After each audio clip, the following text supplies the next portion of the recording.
solve tayo ng problem sa condensers. Number 1, power developed by the steam turbine is 2,800 while the power required by the feed water pump is 12 kilowatts. If the heat supply to the boiler is 3,500 kilojoules per kilogram and the heat rejected from the condenser is 2,200, find the mass flow rate of the steam in kilograms per second.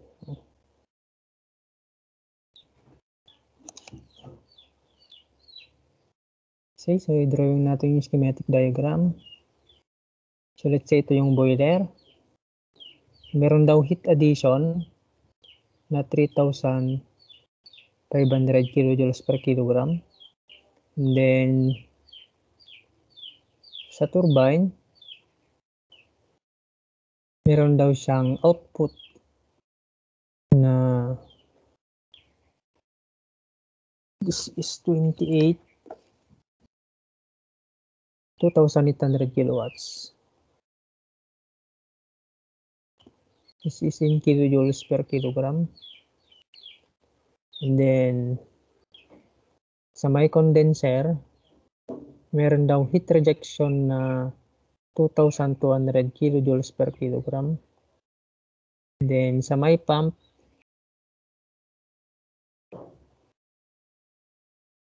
meron daw work na equal sa 12 kilowatts, no? Okay? So ang tinatanong, ano daw kaya yung mass flow rate ng steam na dumadaloy or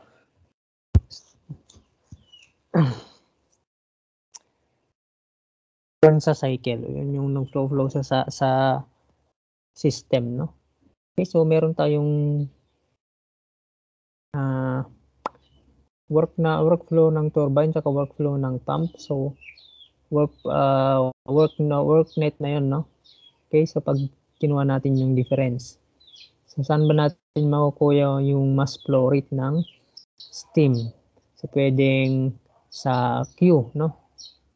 QA, that is equal to mass flow rate ng steam multiplied by Q, no? QA. Okay? Pero paano natin malalaman yung QA? Ito is, ayan siya, no? Okay. So pwede natin makuha yung QA sa efficiency na ano?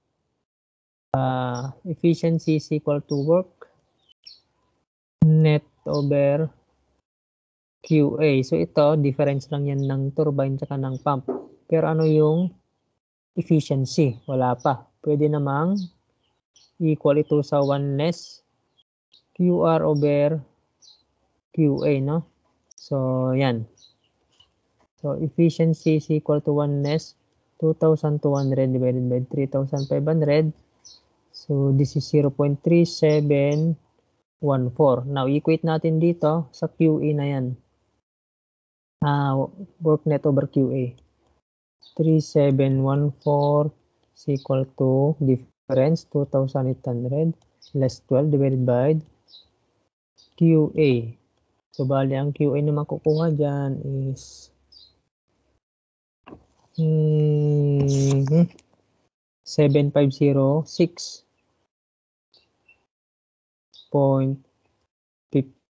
Then, the mass flow rate of steam is equal to 7,506.15 divided by 3,500. So, the mass flow rate of steam is equal to 2.14 kilogram per second. Okay? So, dali lang siya. No? Next, number 2. Determine the heat transfer to the cooling fluid in a condenser operating under steady flow conditions with steam entering with an enthalpy of 2,300. Then yung velocity is 350.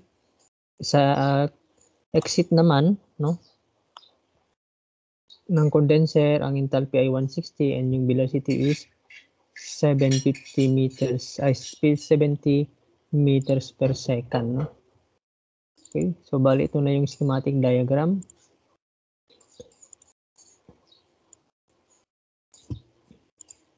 Yan. Okay, so kung mag-energy balance tayo, no? Kung ano yung pumasok siya yung lumabas. So mH2 tapos yung kinetic energy din. Then yun, ito yung lumabas, QR tsaka yung enthalpy and kinetic energy sa my state 3. This is MB3 square over 2,000, no? Ginawa nating 2,000 kasi para maging kilojoule, no? Kapag 2 lang kasi yan, joule ang unit. So ano kaya yung QR? So, assuming na yung mass natin is equal to 1 kilogram, no? So automatic na magiging 2300 na lang ito plus 3 or ano na lang natin, QR is equal to H2 less H3 plus B2 square less B3 square over 2,000. Tama ba? O yan. Yes, tama. So, kung substitute natin yung mga values, yan ay magiging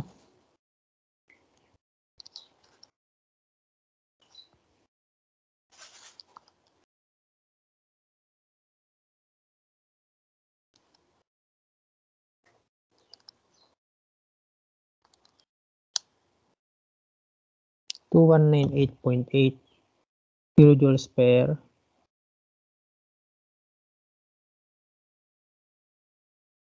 kilogram. Okay, that is for number 2. Okay, so next, sa number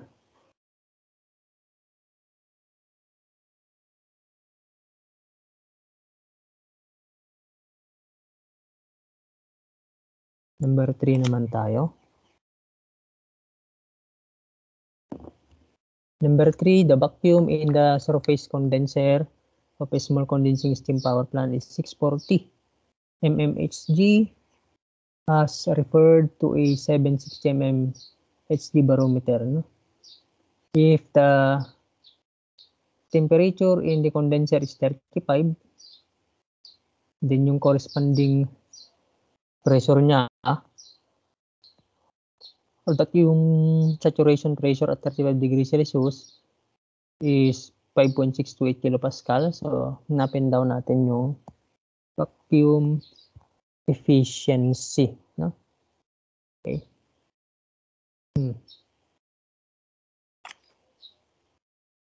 Ano ba kasi ang formula ng vacuum efficiency? Vacuum efficiency.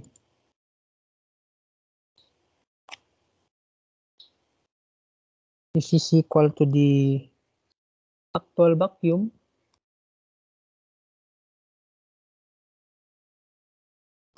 divided by the theoretical, no? Or ideal. What is the ideal vacuum, no? Ano ba yung actual? Yung actual natin,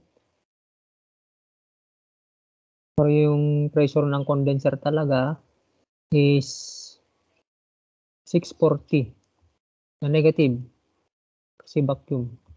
So, Hg daw. Okay, and then yung Psat naman at 35 degrees Celsius is equal to 5.628, no?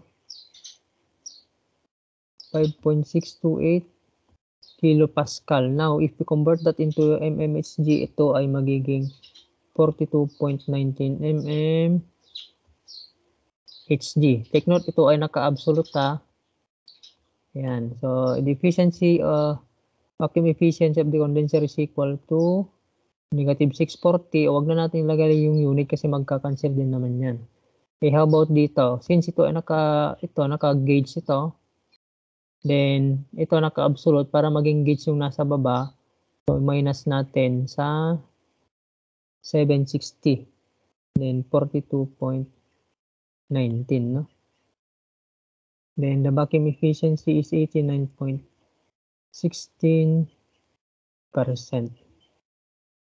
Yan. Okay, next. Number 4 naman.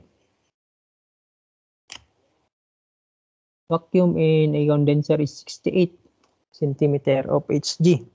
Then yung barometer reading naman is 76. The inlet and outlet temperatures of the cooling water are 28 and 42 respectively. Calculate the condenser efficiency. No? So, ano ba kasi ang formula ng condenser efficiency? Drawing na lang natin yung temperature length, no? Diagram. So, ito yung temperature ng condenser. Constant yan, no? Kasi ganun naman. Kung i-drawing natin sa TS diagram, ito yung TS diagram natin. Kung ito yung number 2 mo, yung papasok sa may condenser, diba? Constant naman yan. Horizontal. Hanggang dito. Kaya constant yung kanyang, or horizontal yung temperature. And then, sa part naman ng cooling water, yan. Paganyan siya. Okay. Ito yung temperature ng condenser, no?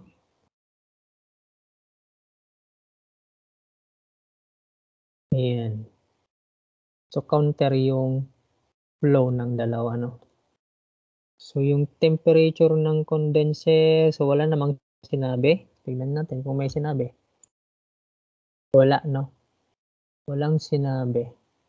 So, kung walang sinabi na temperature, o baka mayroong pressure na given. So, actually, meron, no? Meron ba?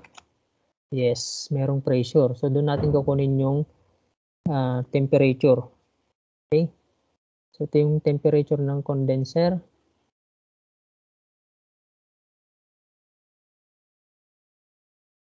Ito naman yung temperature ng cooling water. Ito naman yung temperature ng out. Okay? So, yung efficiency pala class ng condenser, ito, yung difference ng temperature na ito, divided by yung temperature ng change in temperature nito. Yan. So, mas malaki ay mas maliit divided by malaki. So, kung i-drawing natin, vacuum, susulat natin yung formula. Condenser efficiency is equal to, ito daw, temperature ng water, out,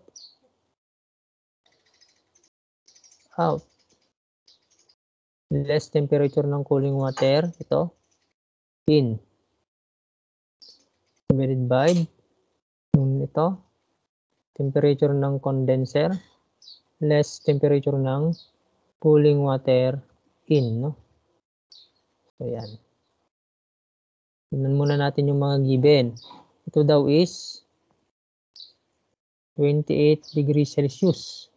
Then ito naman is 42 degree Celsius. Now, ano yun yung temperature ng condenser? So, ang pressure daw sa condenser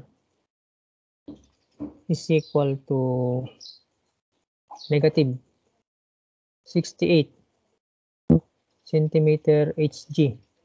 Okay? So, kung gagawin natin absolute yan, magdagdag lang tayo ng 76. So, yan ay magiging 8 centimeter Hg. Okay, naka-absolute na to, no? Yan kasi yung kukunin natin, absolute pressure, para makita natin yung, para mahanap natin yung temperature ng condenser. Kasi saturated talaga yan, no? Saturation temperature and then saturation pressure ang kailangan natin sa may condenser para ma-solve yung vacuum condenser efficiency, no? Kapag nahanap mo yung pressure ng condenser, dapat naka-absolute. So doon mo mahanap din yung temperature ng condenser, no? So kung i-convert natin ito sa kilopascal, kasi wala naman tayong available na steam table na mercury, centimeter mercury or mmHg, yung mga unit ng pressures ng steam table, wala naman tayong ganon. Ang meron tayo ay kilopascal. So kung ko-convert natin ito ay 10.67 kilopascal. Now, so at 10.67 kilopascal, approximately, ang Tsat doon ay 47 degree Celsius. Okay? Ayan. So, ito na rin yung temperature ng condenser. Then, substitute natin doon. This is, lagyan na natin dito 47 degrees Celsius. This is 42 less 28 divided by 47 less 28. Then, the efficiency of the condenser is 73.68%, no? Okay, so dali lang.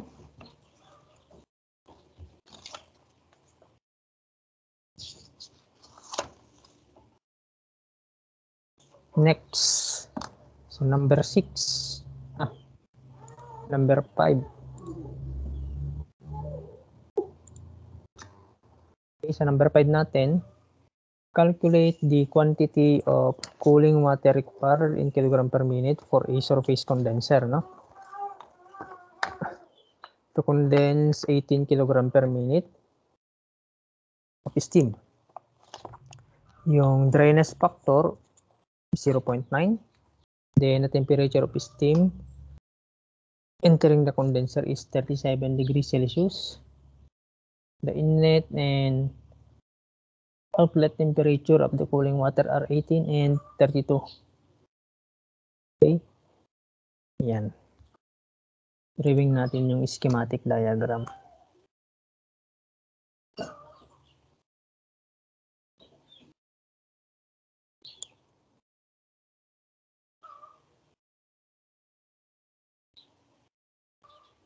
So yung pumapasok daw na steam is 18 kg per minute.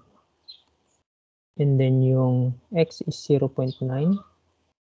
Sa part naman ng condenser, ang temperature daw dito is 37 degrees Celsius, which corresponds to a saturation pressure of, kung titignan sa steam table, so kaya yan, hindi naman pala natin kailangan yung pressure, no? Okay. And then, yung papasok daw sa cooling water is 18 degrees Celsius. And then, yung palabas naman is 32 degree Celsius. Okay? Then, ito naman yung palabas, no? Na condense. Then, okay, hahanapin daw natin yung mass flow rate ng cooling water, no? So, actually, para makakuha yan, mag-energy balance lang tayo, no? Gawin natin state 2 ito, state 3, no? Okay. Yan. So, energy balance, MS H2 plus sa pang pumasok, mass ng cooling water, then H ng cooling water in, no? Is equal to yung lumabas is mass flow rate ng steam. Okay? Since parehas naman yung mass ng steam na pumapasok dito tsaka yung lumalabas dito, no? So, gawin na lang nating mass ng steam din to. So, kung tutusin, mas dapat ito ng liquid, no? MF dapat to. Anyway, since parehas naman yung mass na dumadaloy sa kanila is, ayan, MS na lang para consistent, no? Para parehas lang. Then, H3 plus mass flow rate ng cooling water, then enthalpy ng cooling water out.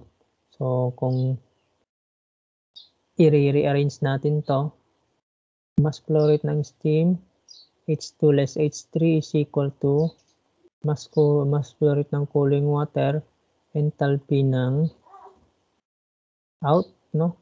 Less enthalpy in. Yan. So, yan. So, ano ba yung mga enthalpies na mga yan? Okay. So, at 37 degrees Celsius,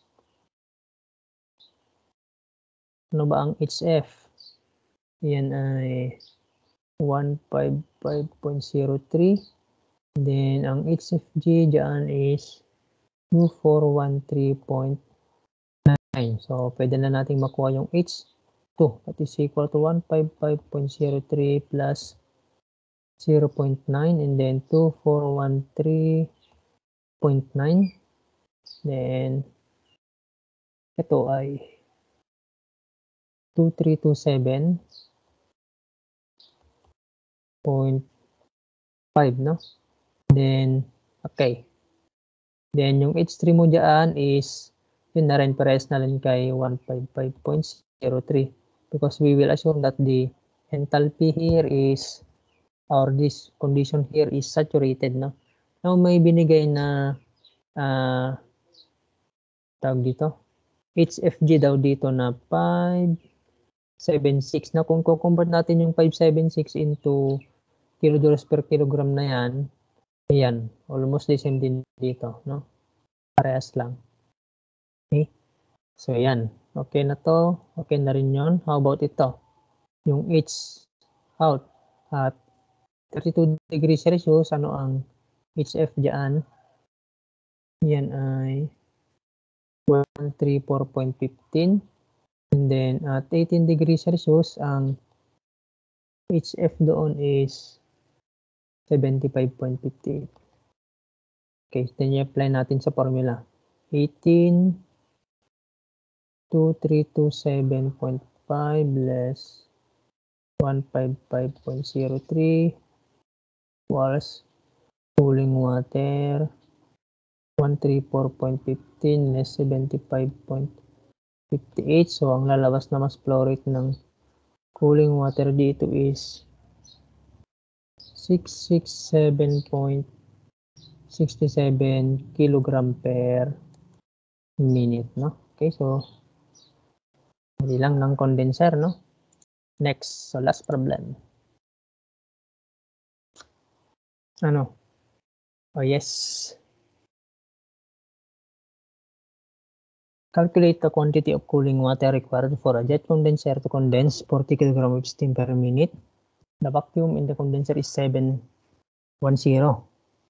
mm of mercury. Then, yung barometric pressure is 760. Yung inlet is 14 and then the latent heat is 576 kilocalorie per kilogram, no? Okay, so we will drawing natin yung parang ano, no? Jet condenser natin. So, dito pumapasok yung steam. So, ito daw ay 40 kg per minute. And then, dito pumapasok naman yung cooling water. Which is, yan yung hinahanap.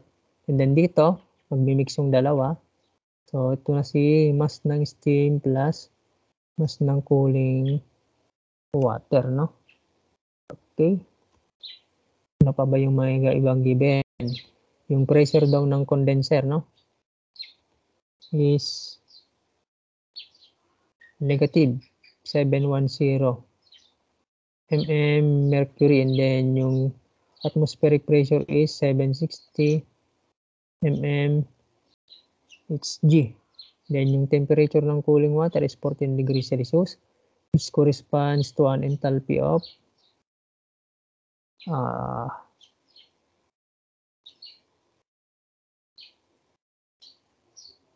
58.80, no? And then yung HFG daw is 576 kilocalorie, no? But in kilojoules, this is equal to 2412 kilojoules per kilogram. Okay? Ayan. So, mag-energy balance din tayo. Pumasok. 40 multiplied by yung kanyang enthalpy. Ano ba yung enthalpy dito? May binigay ba? O, wala. Walang binigay na enthalpy. So, Since walang binigay na enthalpy, we will assume na siya ay saturated vapor, no? Pero ano yung enthalpy ba niya? Saan ba natin kukunin?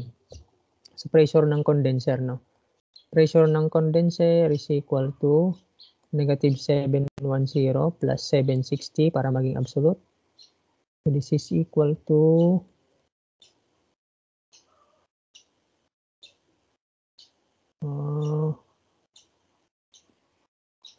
50 mmHg, which corresponds to 6.67 kilopascal. So now, at 6.67 kilopascal, then yung Hg doon is, ano kaya yung Hg?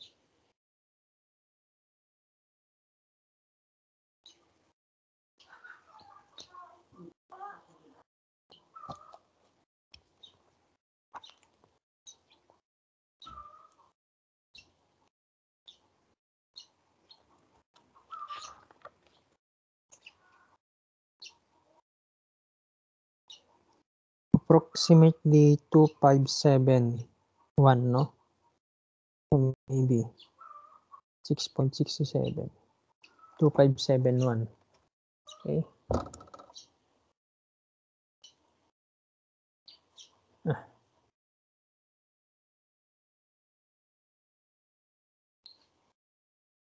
Okay, yan.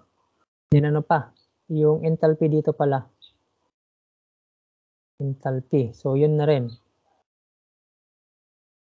Sa may pressure na 6.67, yung enthalpy doon, yun na rin. Yung HF doon, yun na rin yung enthalpy ng na-condense, no? Saan nga ba yun? Approximately, yan ay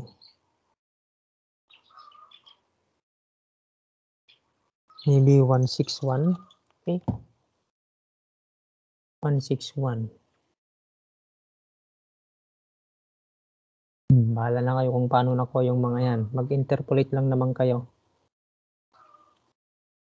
Okay, so yan. Pwede na pala. So, energy in. 40, ano yung kanyang enthalpy? 2571. Plus, meron pang isang pumasok. Ito. This is mass flow rate ng cooling water. And then yung kanyang enthalpy, 58.80. Is equal to yung lumabas ito. That is, mass flow rate ng steam, 40. Plus, mass flow rate ng cooling water. Okay, times yung enthalpy dito. Paglabas is ito, 161. So, yung mass flow rate ng cooling water is nasa 96. 96, check na natin.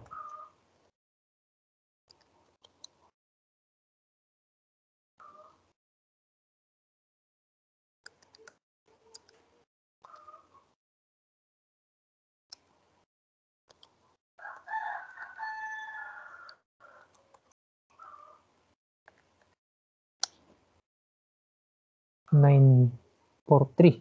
No? It is approximately 943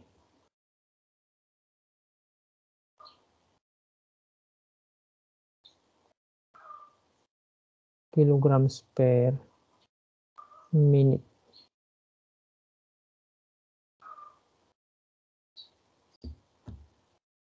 Okay, so that's all for steam condensers.